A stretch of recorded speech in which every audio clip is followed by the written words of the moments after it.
Olá pessoal, tudo bem? Iniciando a nossa primeira aula do nosso curso de prática no processo judicial previdenciário, com ênfase no rito dos juizados especiais federais, nós vamos dar início à primeira etapa do curso, que é um tratamento geral do processo judicial previdenciário. Essa é a primeira etapa. A segunda etapa ela é específica no rito dos juizados especiais federais. Bom, o primeiro tema que nós vamos trabalhar é a competência jurisdicional para processar e julgar demandas previdenciárias. Nós podemos afirmar, como regra geral, que a competência para processar e julgar demandas previdenciárias no regime geral, cuja legitimidade passiva ad causam é do Instituto Nacional do Seguro Social, autarquia federal atualmente vinculada ao Ministério de Desenvolvimento Social e Agrário, é da Justiça Federal. Em regra, utiliza o critério em razão da pessoa. É autarquia federal, aplica o artigo 109, inciso 1 da Constituição Federal. Ações ajuizadas contra autarquias da União vão para a Justiça Federal. Essa é a regra geral, a gente vai trabalhar com ela e mais na frente vamos trabalhar com as duas exceções. Vejam aqui na tela. O Supremo Tribunal Federal firmou jurisprudência no sentido de que, quando o INSS figurar como parte ou tiver interesse na matéria, a competência vai ser da Justiça Federal. Digamos que é algo que ninguém discute, é algo pacificado. Teve algum pedido contra o INSS, recai na regra geral, desloca a competência para a Justiça Federal. Um tema extremamente controverso é a extensão da súmula 689 do Supremo Tribunal Federal. Eu vou utilizar a minha realidade local. Nós temos aqui as varas do JEF e as varas comuns da Seção Judiciária da Bahia, em Salvador, e nós temos as subseções judiciárias de vários municípios do interior da Bahia. Diferentemente da Justiça Estadual, que utiliza a expressão comarcas, a Justiça Federal é, na capital, a seção judiciária, nos interiores, subseções judiciárias. Embora o nome sub, não há subordinação. O nome, inclusive, ele é mal elaborado. Vamos supor que um segurado mora em Feira de Santana, cidade, município que dista 120 km de Salvador. Inclusive, casei lá, minha esposa é originária de lá. E lá tem varas comuns federais e tem varas também dos juizados especiais federais. A Justiça Federal, hoje, ela tem uma estrutura bipartida. Tem as varas federais com o rito comum, e as varas federais que operam com o rito dos juizados especiais federais. Esses, a gente vai trabalhar inclusive a diferenciação, tudo isso vai ser visto no nosso curso com bastante calma e clareza. Esse segurado, vamos supor que ele seja um segurado especial da Previdência Social, morando em Feira de Santana, que tem vara comum e vara do JEF. Só que ele contratou um advogado, ele pediu o benefício na via administrativa, a aposentadoria por idade do segurado especial, e o INSS negou por falta de carência. Ele, não satisfeito, procurou um advogado para entrar com ação judicial contra o INSS. E o advogado dele mora aqui em Salvador e quis entrar com ação aqui em Salvador. A pergunta é, um segurado que reside numa localidade que tem uma vara do interior do estado, uma vara federal, pode entrar com ação na vara da capital do estado? A gente começa a responder essa dúvida com a súmula 689 do Supremo Tribunal Federal, que vocês estão vendo aqui na tela. O segurado pode ajuizar ação contra a instituição previdenciária, que é o nosso INSS, perante o juízo federal do domicílio ou nas varas da capital do estado membro. Então você chegaria à conclusão que a resposta da súmula é sim. Mas vocês têm que ter cuidado. Vocês têm que sempre investigar os precedentes que ensejaram aquela súmula. E se ela é totalmente aplicável, se teve alguma modificação superveniente de legislação. Essa súmula, quando ela foi editada no ano de 2002, com base em precedente do rito comum. O JEF surgiu em 2001, com a Lei 10.259. O precedente não envolvia o JEF recém-criado. É pacífico que essa súmula se aplica à vara comum. Se esse segurado for entrar com ação contra o INSS com a vara comum, que a gente vai ver que são aquelas demandas que têm valor da causa de acima de 60 salários mínimos, nessas situações ele pode entrar na vara Comum de Feira de Santana ou na Vara Federal Comum de Salvador. No entanto, e eu não vou dizer nem sim nem não, porque é controverso e o tema não foi apreciado pelo Supremo Tribunal Federal, existe gigantesca controvérsia se essa súmula 689 tem aplicação ao rito do Jeff ou não. Porque tem um fato novo superveniente até essa súmula, ao precedente que ensejou a súmula. O Jeff, regulado pela Lei Federal 10.259 de 2001, tem uma regra inicial que diz que onde houver vara do juizado instalada, a sua competência vai ter natureza absoluta. Aqui, por exemplo, nos juízes federais de primeiro grau da Bahia, a maioria deles não aplica essa súmula no Jeff. Se o segurado entra com, que mora em Feira de Santana, entra com ação com a vara aqui do Jeff, a maioria dos juízes declara a sua incompetência de natureza absoluta. Ou então, extingue ou remete lá para Feira de Santana, depende do entendimento do juiz.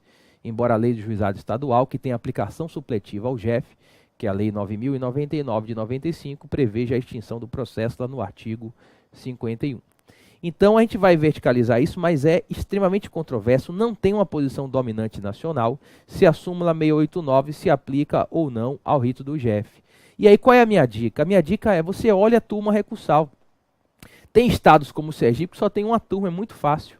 Aqui na Bahia é mais difícil, são 4 turmas recursais no âmbito do Juizado Especial Federal. O ideal é que você sempre siga a jurisprudência da turma recursal, porque aí senão é uma perda de tempo muito grande, pode perder meses ou até anos para julgar um recurso ou mandado de segurança na turma recursal. Então a súmula 689, que prevê competência concorrente da vara federal onde o segurado reside da capital do estado, é pacífico que se aplica às varas que operam com rito comum, que são varas federais que julgam as ações previdenciárias com valor da causa acima desses 60 salários mínimos. Já nas varas do Jeff é extremamente controverso. E na minha localidade aqui na Bahia, posso afirmar inclusive que é prevalente que a súmula 689 ela não se aplica ao rito do Jeff. Por quê? Porque o precedente não foi Jeff e a lei do Jeff tem uma regra que diz que onde houver a vara de juizado especial instalada, aí nesse caso a competência vai ser absoluta, o que afastaria o precedente que ensejou a súmula. Ok? Esse tema a gente vai trabalhar no Jeff também, na parte de competência do Jeff, a gente vai falar também de valor da causa, como é que se calcula, tudo isso vai ser apurado em nosso curso. Então podemos afirmar como regra geral que as ações movidas contra o INSS, elas tramitarão na Justiça Federal. Demandas com até 60 salários mínimos vão ficar no Jeff, a gente vai detalhar isso em breve, e demandas acima de 60 salários mínimos vão tramitar na vara comum, conforme especificaremos na parte de competência do Jeff mais à frente. Mas a primeira exceção são as ações por acidente do trabalho. O artigo 109 da Constituição Federal, no inciso 1, traz uma exceção à competência da Justiça Federal, salvo ações de acidente do trabalho. As demandas previdenciárias envolvendo acidente do trabalho foram retiradas da competência da Justiça Federal. Afastou-se o critério em razão da pessoa, ou seja, ex ratione personae, como falam os processualistas, como o nosso conterrâneo aqui, o Fred Dier, para adotar-se o critério em razão da matéria. Qual foi a lógica que hoje, inclusive, é ilógico? A lógica podia ser em 88 na Constituição, hoje é ilógico, porque na maioria dos estados a Justiça Estadual é mais lenta que a Federal. A lógica foi que no momento do acidente de trabalho se pediria uma resposta jurisdicional mais rápida e a Justiça Federal naquela época não tinha interiorização. Hoje a Justiça Federal é muito interiorizada e é, em regra, mais rápida que a estadual. Ou seja, essa competência da Justiça Estadual para julgar ações previdenciárias envolvendo acidente do trabalho não existe mais e já deveria ter sido revogada. Veja aqui na tela o entendimento simulado. Compete à Justiça Ordinária Estadual o processo de julgamento em ambas instâncias das ações de acidente de trabalho, ainda que promovidas contra a União, suas autarquias, empresas públicas e sociedade de economia mista. Só que a coisa ela não é tão simples assim, porque nós temos que identificar quais são os benefícios por acidente do trabalho, quais são os segurados que têm direito ao benefício por acidente de trabalho. Tudo isso a gente tem que identificar. E é por isso que eu gosto de fazer as perguntas no slide, para não passar nada durante a aula. Olha aqui minha primeira pergunta. Quais são os benefícios por acidente do trabalho? Existem 4 benefícios previdenciários que têm códigos de concessão distintos. Para o segurado, são 3. Aposentadoria por invalidez, auxílio doença e auxílio acidente. Podem ser comuns ou decorrentes do acidente do trabalho. Por exemplo, o auxílio doença, quando decorre do acidente do trabalho, é o código B91. O auxílio doença comum, que não decorre do acidente do trabalho, é o B31. Se alguém quer entrar com ação contra o INSS para conceder um B91, que é acidente de trabalho, é justiça estadual. Se alguém quer entrar com ação para conceder um B31, auxílio doença comum, não decorrente do acidente de trabalho, é justiça federal. Então, auxílio acidente, auxílio doença, aposentadoria por invalidez e a pensão por morte. A pensão por morte, quando decorre do acidente de trabalho, a competência para julgar essa demanda, se, por exemplo, o INSS negar o benefício, se for acidente de trabalho, é estadual. Se não for acidente de trabalho, é justiça federal. Afora esses 4 benefícios, os outros não têm código, não decorrem de acidente de trabalho. Então, a gente pode chegar a essa conclusão. Toda ação envolvendo aposentadoria por idade, aposentadoria por tempo de contribuição, aposentadoria especial, salário família, salário maternidade e auxílio reclusão, que não decorrem do acidente de trabalho, essas ações automaticamente vão para a Justiça Federal. Essa é a primeira conclusão que a gente pode chegar. Bom, o acidente do trabalho, existe o típico acidente do trabalho do artigo 19 da Lei 8213. Mas tem doenças ocupacionais no artigo 20 e tem acidentes que se equiparam de trabalho. O acidente equiparado de trabalho, por exemplo, é aquele que acomete o empregado de casa para o trabalho ou então viajando a serviço da empresa. O STJ é remansoso no sentido de que essa competência da Justiça Estadual para julgar concessão de benefícios por acidente do trabalho abarca também a situação do artigo 21 da Lei 8213, ou seja, também vai englobar os benefícios por acidente do trabalho por equiparação do artigo 21. A gente vai trabalhar com muitas decisões judiciais nesse curso. Vejam aqui na tela, informativo 542 do STJ, compete à Justiça Estadual e não à Justiça Federal processar e julgar a ação que tenha por objeto a concessão de pensão por morte decorrente de óbito do empregado ocorrido em razão de assalto sofrido durante o exercício do trabalho. Quando a empresa assaltada, alguém morre, em decorrência do assalto, por estar dentro da empresa, entra no artigo 21, inciso 2, é acidente equiparado ao de trabalho. Doutrina e jurisprudência afirmaram compreensão de que, em regra, o deslinde dos conflitos de competência de juízos em razão da matéria deve ser dirimido com a observância da relação jurídica controvertida, notadamente no que se refere à causa de pedir e ao pedido indicados pelo autor da demanda. Na hipótese, a circunstância afirmada não denota acidente do trabalho típico ou próprio, disciplinado no artigo 19 da Lei 8213, mas acidente de trabalho atípico ou impróprio, que por presunção legal recebe proteção na linha A do inciso 2 do artigo 21 da Lei de Benefícios. Nessa hipótese, o nexo causal é presumido pela lei diante do evento, o que é compatível com o ideal de proteção ao risco social que deve permear a relação entre o segurado e a Previdência Social.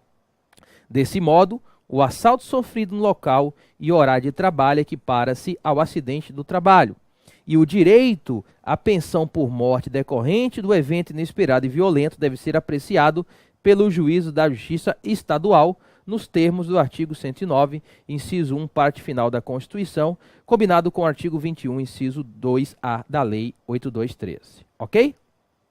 Então, a competência da Justiça Estadual também vai englobar os benefícios decorrentes por acidente do trabalho por equiparação às situações do artigo 21 da Lei 8213.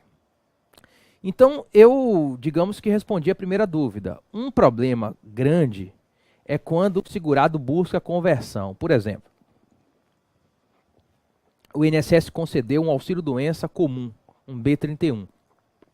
mas o segurado entende que o benefício é por acidente do trabalho. Ele é um empregado, ele quer um B91. Por quê? Por causa das vantagens trabalhistas, estabilidade provisória de 12 meses no emprego, depósito do FGTS. São duas grandes vantagens. O primeiro passo é buscar isso no INSS. É dizer, ó INSS, isso aqui decorrer do acidente de trabalho por A mais B e fazer a prova. Muitas vezes se consegue isso na via administrativa. Se o segurado tiver isso pedido negado pelo INSS e quiser questionar judicialmente, esse que é o problema. O INSS concedeu um B31 e ele quer converter em B91. Ele vai entrar com ação na federal ou na estadual? O tema é bastante nebuloso e não é uma ação muito comum. Se ele entende que é acidente de trabalho e quer converter o B31 no B91, a competência é da estadual, se o pedido dele for correto. Mas pode acontecer de entrar na estadual, o juiz estadual, quando verificar que é um B31, declinar a competência, o que seria uma falha, porque vale a realidade. Se for acidente de trabalho, o segurado quer a conversão, quem julga acidente de trabalho é o juiz estadual. Mas tem uma outra pergunta aqui que eu queria que vocês me ajudassem a responder. Quais são os segurados que possuem direito a benefício por acidente do trabalho? Bem interessante. Gente, não são todos os segurados que têm direito a benefício por acidente do trabalho, não. Somente os segurados que têm um pagamento da contribuição SAT, que é o seguro acidente do trabalho, fazem jus aos benefícios previdenciários por acidente do trabalho, auxílio-doença, auxílio-acidente e aposentadoria por invalidez, ou então instituem pensão por morte decorrente do acidente do trabalho. E quais são, professor Frederico Amado? Vejam que eu estou puxando o tempo todo regras inerentes a benefícios previdenciários. É por isso que eu me especializei nesse tema. Há muito, quando coordenava cursos dessa natureza em outro curso que eu dei aula por muitos anos, e fui muito feliz por sinal, eu procurava processualistas que entendiam de direito material previdenciário e não achava. Resultado, tive que me especializar nisso aqui. Porque não tem como só saber o processo, tem que saber o processo e a parte material do direito previdenciário. E eu passo isso com bastante calma para você ir relembrando. Existe SAT para empregado e avulso, artigo 22, inciso 2 da Lei de Custeio da Seguridade Social. Existe SAT para segurado especial, artigo 25, inciso 2 da Lei de Custeio da Seguridade Social. E, após a Lei Complementar 150, o empregado doméstico passou a ter direito a SAT também. Está no 24.2 da Lei de Custeio. Então, os únicos segurados que têm benefício por acidente de trabalho, ou que instituem pensão por morte por acidente de trabalho, são os casos de SAT: empregado, trabalhador avulso, segurado especial e após a Lei Complementar 150 de 2015, que trouxe novos direitos previdenciários e trabalhistas em favor do empregado doméstico, o empregado doméstico. Antes da Lei Complementar 150, toda ação previdenciária de empregado doméstico ia para a federal, porque ele não tinha benefício por acidente de trabalho. A Lei Complementar 150 teve um efeito processual. Hoje, se o empregado doméstico pede a concessão de um benefício previdenciário decorrente do acidente de trabalho, vai para a Justiça Estadual. Antes não tinha acidente de trabalho para ele.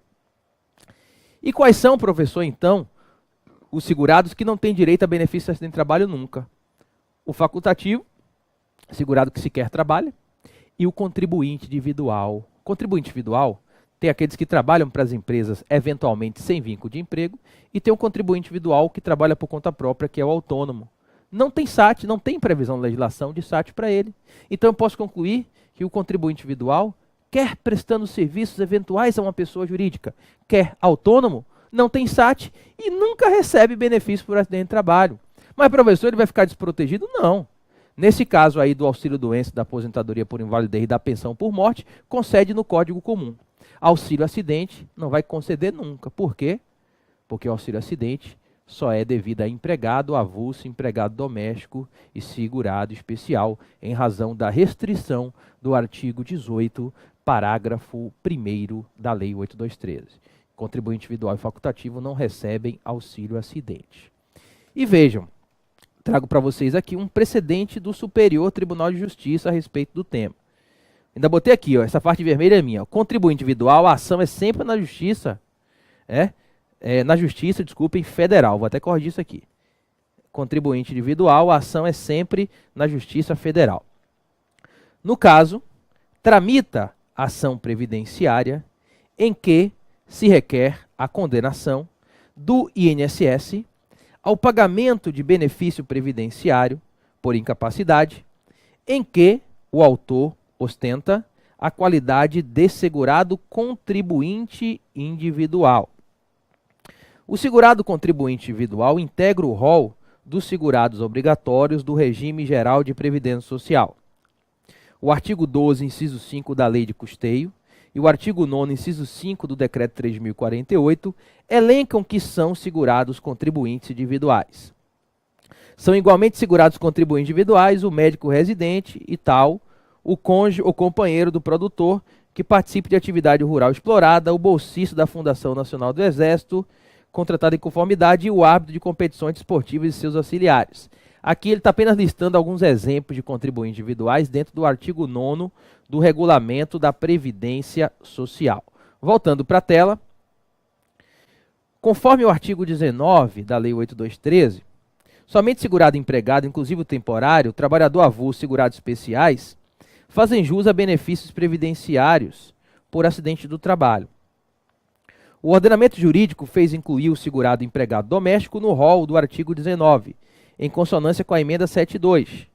O artigo 109, inciso 1 da Constituição Federal, ao excetuar da competência federal as ações de acidente de trabalho, abarcou tão somente as lides estritamente acidentárias movidas pelo segurado contra o INSS. O acidente sofrido por trabalhador classificado na lei previdenciária como contribuinte individual, por expressa determinação legal, não configura acidente do trabalho, não ensejando, portanto, a concessão de benefício acidentário, apenas previdenciário, sob jurisdição da Justiça Federal. É um precedente da primeira sessão da STJ, o CC, conflito de competência 140943 de 2017. Então, a ação de contribuinte individual é sempre na Justiça Federal. Errei a ditação ali, mas o material de vocês já vai estar corrigido, né? Então, foi ação de contribuinte individual, é na federal. O mesmo acontecendo como quando houver segurado facultativo que sequer trabalha. Por quê? Porque eles não têm benefício de trabalho. Por quê? Porque não tem o pagamento da contribuição SAT, seguro, acidente do trabalho. Mas eu tenho uma outra pergunta para fazer para vocês. Vejam aqui na tela. Qual a posição do STJ sobre a competência dos benefícios por acidente do trabalho do segurado especial? Esse é um ponto que eu tenho divergência com o STJ. A primeira sessão julga esses assuntos desde 2012 e ainda não julgou esse tema. Prevalece a posição ainda da terceira sessão, que é adotado pelo FONAGEF. É mais favorável para o segurado especial porque a Justiça Federal é mais rápida, mas tecnicamente é uma posição equivocada. A terceira sessão do STJ e o FONAGEF entendem que, pelo regime do custeio fictício de contribuição sobre produção rural, as ações do segurado especial devem sempre ir para a Justiça Federal. Na via administrativa, o INSS concede benefício por acidente do trabalho para o segurado especial. É por isso que, tecnicamente, esse posicionamento é uma pérola do STJ. Ele deve ser revisto quando o tema for julgado pela primeira sessão. Todo ano eu olho e até agora ainda não foi reapreciado pela primeira sessão. Na prática previdenciária é bom para o segurado especial, porque ele quer um auxílio-doença por acidente de trabalho, ou a viúva quer uma pensão por morte, ele morreu lá no campo, caiu da árvore. Aí nesse caso, por essa posição aqui, vai sempre para a Justiça Federal se o INSS negar na via administrativa, porque a federal acaba sendo, na maioria dos estados, mais rápida que a Justiça estadual. Vou trazer para vocês aqui agora os respectivos precedentes. É esse precedente aqui da terceira sessão, ó. A jurisprudência desse Tribunal Superior é assente quanto à competência residual da Justiça Estadual para processar a demanda relativa a acidente de trabalho.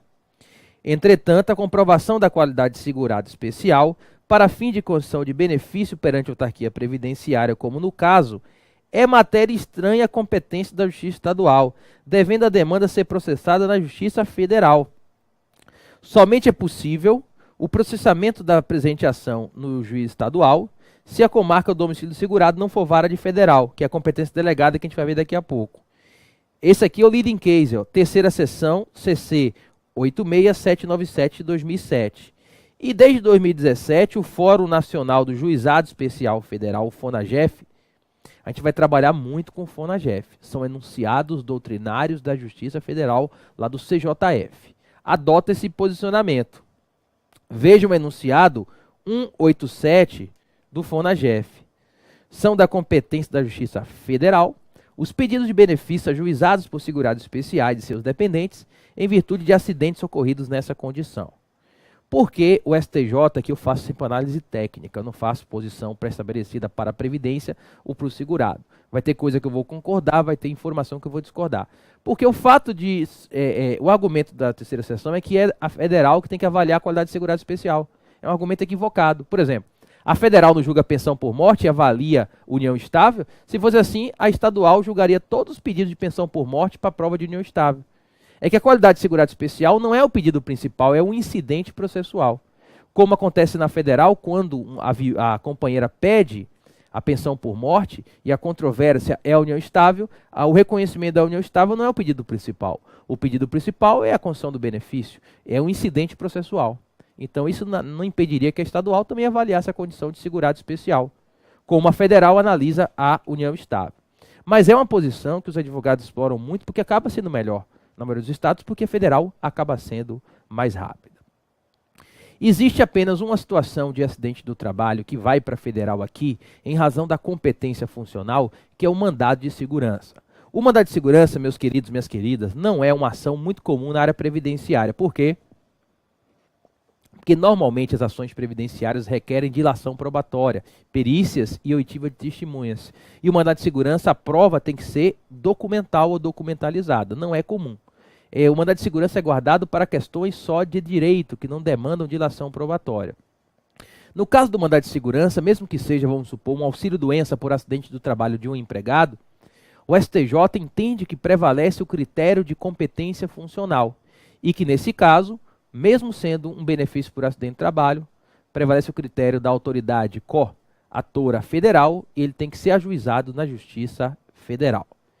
Vou colocar aqui na tela, isso é muito tradicional, a exemplo do conflito de competência 123.518, julgado pela primeira sessão em 2012.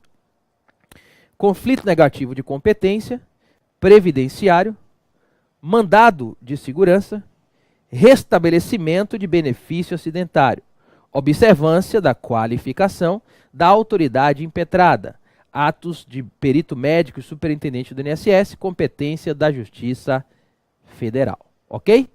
Nesse caso, prevalece o critério funcional. Essa competência que nós vimos na Justiça Estadual é uma competência originária para julgar benefícios por acidente do trabalho. E detalhe, de acordo com o entendimento remansoso do STJ, a concessão, manutenção, restabelecimento ou revisão de renda mensal de benefício com código de acidente de trabalho é da estadual. Eu atuo atualmente no Juizado Especial Federal, mas já fiz ações da Federal Comum, já fiz da Estadual Acidente de Trabalho, da turma recursal do Juizado, já fiz todas as atuações. Quando eu atuo no GEF, vem lá uma revisão de renda, eu vejo lá, revisar a renda de uma aposentadoria com código por invalidez, com código de acidente de trabalho, incompetência do GEF. Então essa competência da estadual abarca não só concessão do benefício, manutenção, como manter um auxílio-doença, restabelecer um auxílio-doença ou revisar uma renda mensal. Ok? Nesse caso, é uma competência originária da Justiça Estadual. Benefícios previdenciários por acidente de trabalho. O recurso vai para o Tribunal de Justiça. Mas saibam que a Justiça Estadual tem uma segunda competência previdenciária. Enquanto acidente de trabalho é competência originária e o recurso é para o TJ, existe também a competência delegada. Toda vez que o segurado ou seu dependente morar numa localidade cuja sede do município não tenha uma vara federal em funcionamento, o juiz estadual da Fazenda Pública, tem que analisar a lei de organização judiciária para ver quem é que tem essa competência, o juiz estadual ele fica investido de jurisdição federal. E nesse caso, como é competência delegada, o recurso não vai para o TJ, vai para o TRF, aqui no meu caso, TRF da Primeira Região. É regra constitucional do artigo 109, parágrafo 3º e 4º. Vamos inserir aqui na tela, depois vamos dar um exemplo concreto.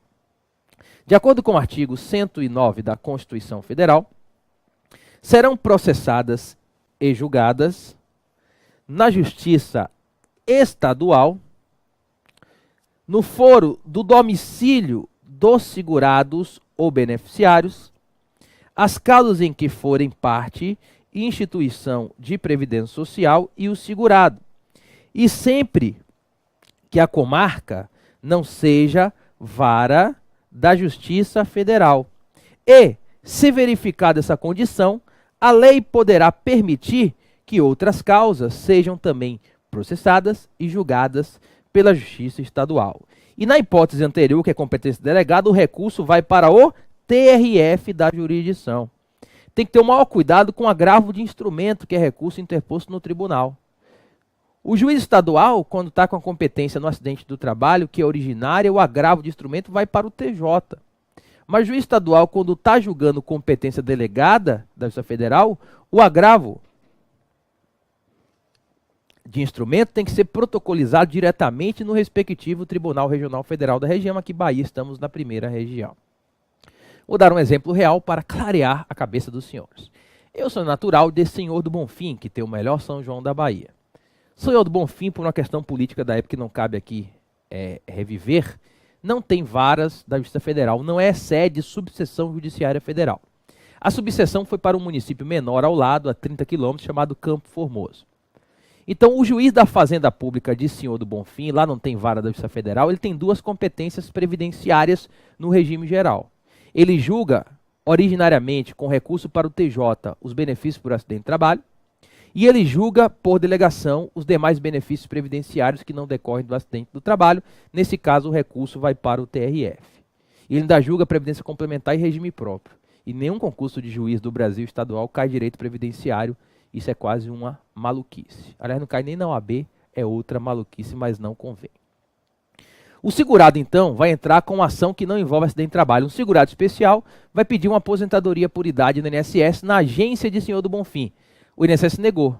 Aí ele, não satisfeito, quer entrar com ação judicial. Ele tem duas opções. Ou ele entra na vara estadual e o juiz estadual fica investido de jurisdição federal com recurso para o TRF, ou ele viaja 30 quilômetros e dá entrada lá na subseção judiciária federal de Campo Formoso. Nesse caso, são competências concorrentes. Ok? Aqui se viaja porque estadual demora 50 anos para julgar um processo previdenciário, salvo raras exceções. Essa competência delegada do artigo 109, parágrafo 3º da Constituição, é só para o segurado e seu dependente. Não é para a Previdência Social. O INSS, se quiser entrar com ação, vamos supor, o INSS entrou com ação para reembolsar a tutela antecipada revogada, porque a posição do STJ hoje é que tem que devolver. O INSS não pode se valer da delegação do artigo 109, parágrafo 3º. Então o INSS não pode entrar com ação contra o segurado em Senhor do Bonfim, porque lá não tem vara federal. Aí o procurador vai ter que dar entrada lá em Campo Formoso, que é a vara da Justiça Federal. Isso é tranquilo. Vejam, por exemplo, esse precedente do TRF da terceira região. Em ação movida pelo INSS para obter cancelamento de benefício previdenciário, obtido mediante fraude, é incompetente a Justiça Estadual para o seu julgamento por afigurar-se inviável a invocação da competência federal delegada do parágrafo 3º do artigo 109 da Constituição, dado seu caráter social, tese de há muito referendada pelo colendo STJ, segundo o qual se trata de garantia instituída em favor do segurado e visa garantir o acesso dos segurados à justiça, sob pena de subverter por vias transversas a regra de distribuição de competência funcional prevista no artigo 109, inciso 1 da Constituição. E é um tema tranquilo que não desperta maiores controvérsias. O rito dos juizados especiais federais só pode ser utilizado pelos juizados especiais federais. A lei do JEF tem essa restrição. Se a Justiça Estadual quer adotar o rito do JEF, essa é uma prática ilegal. E isso já aconteceu. Vou colocar aqui na tela um precedente do STJ. Em razão do próprio regramento constitucional e infraconstitucional, não há competência federal delegada no âmbito dos juizados especiais estaduais, nem o juiz estadual investir jurisdição federal, nem assim ele pode aplicar em matéria previdenciária o rito de competência do JEF diante da vedação expressa contida no artigo 20 da Lei 10.259, ou seja, A lei restringe o rito do JEF, é só para o JEF, não pode ser utilizado por nenhum órgão da Justiça Estadual. Aí vamos imaginar, por hipótese, que não aconteceu, que vai criar uma vara federal, criou uma subseção judiciária federal em Senhor do Bonfim. Aí o juiz estadual soltou fogos. Epa, criou agora varas federais aqui em Senhor do Bonfim. Aí ele pega tudo que não é acidente de trabalho, porque o acidente de trabalho é competência estadual originária, com recurso para o TJ. Ele pega tudo que não é acidente de trabalho, um despacho único, manda 5.000 processos para as varas federais que foram criadas. Ele pode fazer isso? Não, porque a lei do JEF veda a redistribuição. E isso já aconteceu, tanto que bateu no STJ. É a vedação do artigo 25 da Lei do Juizado Especial Federal. A terceira sessão desta Corte entendeu ser da Justiça Estadual a competência para o julgamento das ações ajuizadas em data anterior à instalação do Juizado Especial Federal, a teor do disposto do artigo 25 da Lei 10.259, o qual estabelece expressamente que tais demandas não serão remetidas aos referidos juizados especiais federais. Ou seja, a competência do JEF, a partir do dia que ele começa a funcionar. Os processos anteriores, mesmo que não envolvam acidente do trabalho, vão continuar na vara estadual. Por fim, a competência delegada do 109, parágrafo 3º, abarca também dano moral. Se um segurado entra com ação para conceder um auxílio-doença por acidente do trabalho lá em Senhor do Bonfim, né, ou uma aposentadoria por idade de segurado especial, vamos supor. Segurado especial tem uma aposentadoria negada, pede na justiça a concessão e dano moral, diz que teve dano moral. Aí entra com em Senhor do Bonfim, que não tem vara federal, então o juiz estadual de Bonfim é investir jurisdição federal.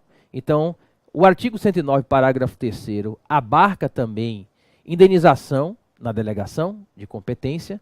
Antigamente não, e depois desse precedente de 2010, se mantém até hoje, o entendimento é que sim. Então, a competência delegada do 109, parágrafo 3º, abarca não só o benefício em si, mas uma indenização por dano moral decorrente dele. Curioso que no início de 2010 teve um entendimento contrário, depois a terceira sessão fez a reversão, e essa posição nunca foi alterada no âmbito do STJ. O julgado que nós vamos trazer aqui na tela, que se mantém desde então, é o CC 111.447 de 2010. Extrai-se dos autos que o pedido do autor consiste na concessão de aposentadoria por idade, bem como na condenação do INSS ao pagamento de indenização por danos morais. O autor optou pela Justiça Estadual, localizada no foro do seu domicílio, que por sua vez não possui vara federal instalada, nos termos do artigo 109, parágrafo 3º da Constituição. Entende esta relatoria que o pedido de indenização por danos morais é decorrente do pedido principal. Logo, ele está diretamente relacionado. Assim, consoante a regra do artigo 109, parágrafo 3º da Constituição da República de 88, a Justiça Comum tem competência estabelecida por expressa delegação constitucional. Perfeita posição, não tinha por que jogar o dano moral para a federal e manter a concessão do benefício na estadual por delegação. Tem que julgar os dois, é até uma questão de inteligência, ok?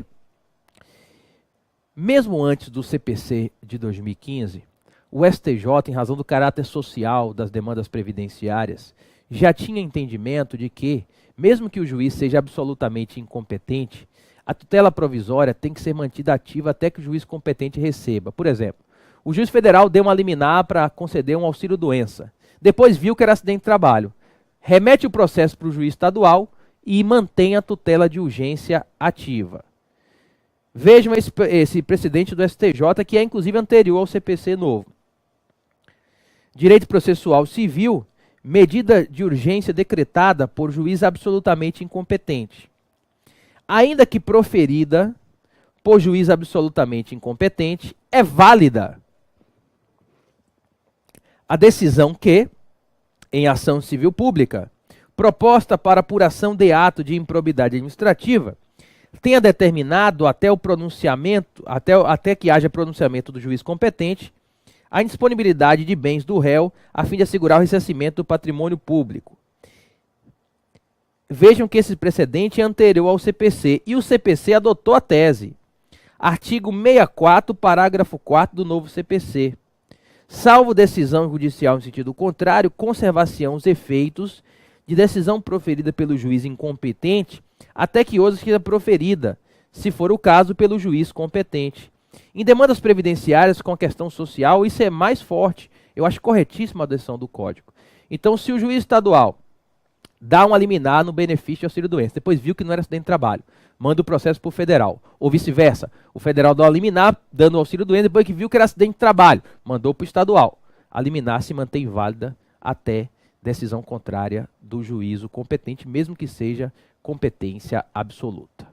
Gente, fechamos o nosso primeiro encontro aqui do nosso curso de prática previdenciária processual com ênfase nos juizados especiais federais. A gente vai dar sequência com esses temas gerais envolvendo o processo judicial previdenciário no nosso próximo encontro. Um abraço para vocês e até lá!